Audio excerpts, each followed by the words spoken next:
একদম ধ্যান আসছে না বা পড়ার ক্ষেত্রে শোনার ক্ষেত্রে কোনোভাবেই মন বসতে চাইছে না, সেক্ষেত্রে পড়াশোনার জন্য একটা বিশেষ ভালো খুব উপায় টোটকা হলো প্রতিটি ছাত্রছাত্রী যারা আছেন আপনারা যদি সম্ভব হয় শিব পুজো, শিবের আরতি, শিবের স্নান করানো খুব ভালো হয় শ্রাবণ মাস থেকে শুরু করলে। এবং প্রতিদিন স্নানের পর একটা সাদা চন্দনের টিপ বা ফোঁটা যদি নিজের কপালে আপনি আপনার নিয়ে নিতে পারেন বা ডান হাতের অনামিকা আঙ্গুল দিয়ে লাগাতে পারেন, সেটা সব থেকে ভালো টোটকা হয় ছাত্রছাত্রীদের জন্য।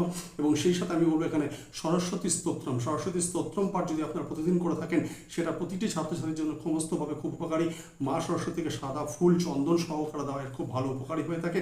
সরস্বতী স্তোত্রম পাঠের সাথে একটা ছোট উপায় হলো পড়ার টেবিল যেখানে আপনারা পড়ছেন সেখানে অন্তত 4টে পেন্সিল, যেটা আমরা উডেন পেন্সিল বলি, মানে কাঠ পেন্সিল বলে থাকি বাংলাতে, সেই 4টে পেন্সিল মাত্রা ছাড়িয়ে নিন, মানে শীর্ষের দিকটা বার করে নিন এবং শীর্ষগুলোকে আপনার উপরের দিকে একটা গ্লাসে রেখে দিন, কাঁচের গ্লাসে, টেবিলের সামনে, পড়ার টেবিলে 4টে শীষ উপরের দিকে বেরিয়ে থাকবে। এরকমভাবে পড়ার টেবিলের সামনে রাখুন, দেখুন আস্তে আস্তে মনোযোগিতা অনেক বেড়ে উঠবে।